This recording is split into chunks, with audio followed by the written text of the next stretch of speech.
Hello, everyone, and welcome to another episode of Bible Illustrated Hands. I was thinking about the previous video, and I thought it was pretty boring because talk of original sin, total depravity, and everything is boring. So, I thought I entertain you guys with the story of the worst vacation I have ever been to.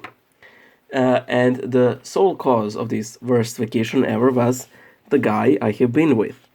Before any of you accuses me of gossiping, I'm posting this with his full permission. So, this happened last August, so August 2018, and I wanted to go to Corfu, to visit relics of Saint Spiridon again, because I keep returning to them ever so often. So I kept inquiring among my friends, but most of them had their own plans. So I thought I ask another friend of mine. I'll censor his name, so I'll call him Asmodeus. So I asked Asmodeus if he would like to come with me. I'll spare you the details of organizing the trip, which I did single-handedly. Because he had a lot of requests, but he wouldn't lift a finger in order to, help me with organizing. But he was self-aware regarding that, which is a quality that I very much appreciate. And if you can use self-deprecating humor in order to, acknowledge your faults, that's fine with me. I don't mind. I'll just say that at one point he asked if he can bring a little alcohol-operated stove into the hotel, which immediately brought to my mind visions of a hotel burning up in tall flames. And I said, no, I'm pretty sure that's not allowed in the hotel, all the while not even thinking that we would probably be apprehended at the airport as some kind of homebrew terrorists, because we would bring a lot of essentially explosive flammable liquid on board. So we come to the hotel in Cassiope, which is a small tourist village on the north of the island, very close to Albania. And my personal hell begins. First of all, we enter our room, and at the split second, the first thing he does is that he enters the room and he separates. There were two. It was a two-bed room, but the beds were joined. So he enters the room and he separates the both beds. And he turns to me and he says, "It's not moral for the beds to be joined." So, and because the room was so cramped, he literally separated them by an inch, which was apparently enough to prevent 2 weeks worth of hardcore fornication. Thank God. Now, this is something that I got annoyed instantly. Why? Because that guy he earns his living by stealing logos. Essentially, he walks the streets of Belgrade, he sees some logo, he copies it, and he basically sells it online on one of those logo-making sites, which is something that I have been very annoyed about, and especially because he claims that it's fine, that it's legal. I don't want to get into the whole debate, but I essentially mocked him that he designed two logos for hell.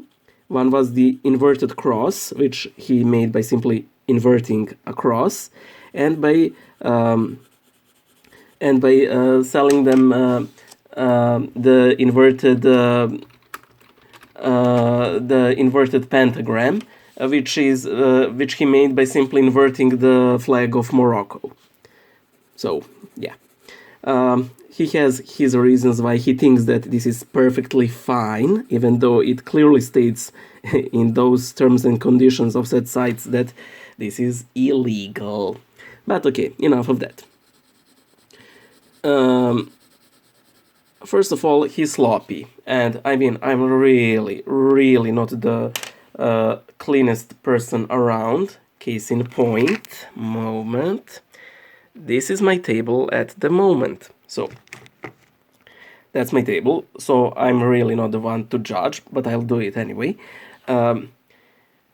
If any of you has seen that feature film with Felix the cat, where he has that magical bag that has infinite objects in it, well, it was essentially his bag. His bag kept barfing out things forever, until it literally covered his half of the room, and it started metastasizing upon my half of the room. Then he would constantly leave, for example, toothpaste on the fridge door. So when you like open the door, it falls down to the floor, it rebounds and lands under the bed, and you're like, okay, I'll get it, fine. So there's that. He was sloppy, and anyone who knows me probably knows that I'm a big coffee drinker. I love drinking coffee. So I like to sit in a cafe and have coffee. But Asmodeus' problem is he never likes to sit in a cafe or in a restaurant or anywhere else. Now, why is this a problem? When Serbs go to Greece, all they ever have is gyros, all the time, without stop. And you can have these gyros, or gyros in English, I don't know, seated or on foot. And while gyros is technically fast food, it is meant to be eaten seated because it is difficult to keep all in one place. But Asmodeus didn't want to eat it like that. He always insisted that we eat our food on the move. But not only that, he would choose some dark alley, and he would go there and eat the gyros. I kept calling him vampire because he looked like a vampire who has found a particularly succulent victim, to devour in the sad alley. One day I bought a carton of milk, and as I brought it home, he said, why did you buy it? I don't have anything to drink it with. And I said, yeah, but I like to drink coffee with milk, so I'll have it with that. And he said, okay, fine. So I know that in the fridge after a day or two, there's 1/3 of the milk carton left.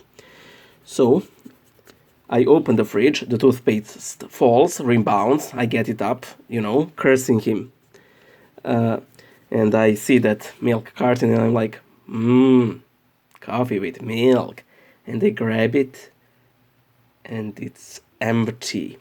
Who puts empty milk cartons into fridge? Marriages have fallen apart over that one, much less friendships. I suggested that we form a mutual fund where each one of us would deposit a certain amount of money, and we would buy all of our foods, drinks, and those common expenses. But he didn't want to do that, so majority of our summer vacation was basically spent counting cents and euros. Oh, I owe you this much, I owe you that much, and so on. Then, there's so many things I want to mention. Then we went to the capital of Corfu, which is also called Corfu, and they wanted to venerate the relics of Saint Spiridon. So I was wearing long pants, which were incredibly hot in that weather. So I go and venerate the relics and everything, and we meet after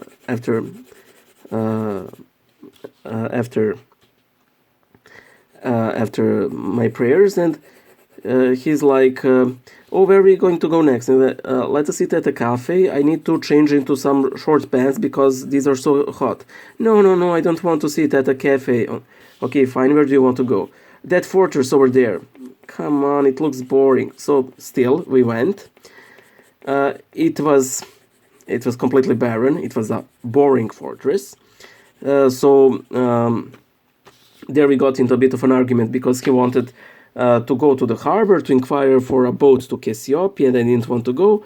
Anyway, I basically fled to the city, and if you have been there, it is the entire city is practically an old fortress, which is basically like a labyrinth.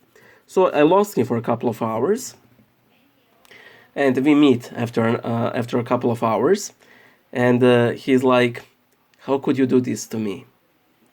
I flip out and I say, "Listen, Asmodeus, you're not my girlfriend, you're not my wife. You have a fully charged phone, you have money, you have a bottle of water. I'm not your chaperone." So we return. Next day, I miss out going. I didn't go to the beach because I got a rash for wearing the pants so long. Thanks, Asmodeus.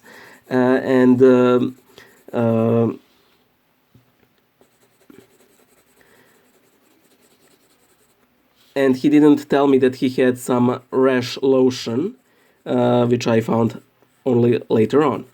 But the biggest problem with the vacation was Pantokrator. Pantokrator is the tallest peak on Corfu. It is some 800 meters tall, and somehow I got this infernal inspiration to climb the mountain. By the way, Pantokrator means the Almighty, or more precise translation is the bearer of all. That is, the mountain practically bears the name of one of Christ's titles, so I can't curse it, even though I really, really want to. So I got this infernal inspiration that we should climb it. That was in a disaster. First, full transparency. I completely miscalculated how long it would take us to climb it. So that was I'm to blame for that. However, he dissuaded me from bringing 2 bottles of water on the trip, which is basically 8 hours long in total. So upwards, downwards, it's 8 hours. I only had 1 bottle of water. He brought 2, even after he dissuaded me from bringing 1 more.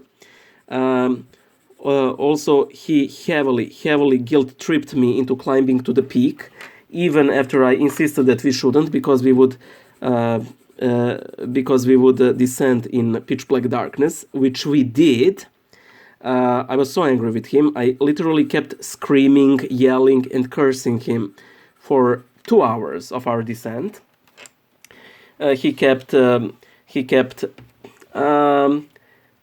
justifying his position that it was my idea to climb, which I replied with, "Yeah, but it was also my idea to stop the ascent as soon as we realized that there's no chance in hell that we can return in some normal hours." He then told me that I have no right to complain because he gave me half of water, which made me reply, "Listen, you evil Samaritan, you're the one who convinced me to bring 1 less bottle of water." Then I kept being snappy about it. Okay, so imagine descending a mountain for 4 hours in practically absolute darkness. There were no cliffs, so you can't really fall to your doom. But there were snakes. We didn't encounter any, thank God, and St. Patrick and St. Spiridon. But, we might as well stepped on one. At one point he said, because I was yelling at him so much, "Bojan, no person can make us evil. Only we're the only people who can let the evil within us manifest." So I told him, "Listen, Buddha from hell, I would be very, very concerned if people reacted to me by manifesting their inner evil." So there's that. My feet were a mess of blisters when we came back to the room. Next day, of course, I missed out the beach because I was sore all over, and him, a professional sportist, simply went on his way. But I was simply enjoying the sound of silence, and him not being around, thank God. We were also, I told him that the bus for the airport is is at 5 a.m. and that I have set the alarm for 4:30, and he said, "Oh, that's too early," so I set it to 20 to 5. We wake up, we pack what little we had, and I realized that he didn't clean out the fridge, and that he didn't pick up his water bottles from the floor. And I asked, "Asmodeus, aren't you going to clean this up?" And he says, no, the cleaning lady will do that." "Asmodeus, that cleaning lady is here to clean the bathroom and to change the sheets. She's not your personal maid nor a butler. Go throw the bottles." And he says, no, let her do it. So I get annoyed. I pick up all the bottles and I clean out the fridge, and they turn around and they see that he's not around. I keep calling him, "Asmodeus, where are you?" He's nowhere to be found. So I go and throw all the trash, and I start approaching the bus, and there he is, Asmodeus, in front of the bus, the entire bus completely filled, everybody waiting for me. So that was my little hellish vacation. By the way, one day after our unfortunate ascent to Mount Pantocrator, he basically told me that he knew precisely what are we getting ourselves into, but he didn't want to tell me because he'd know that I wouldn't like to climb down in darkness. So, people, take care with whom you're vacationing with. It will make or break your friendship. Bye.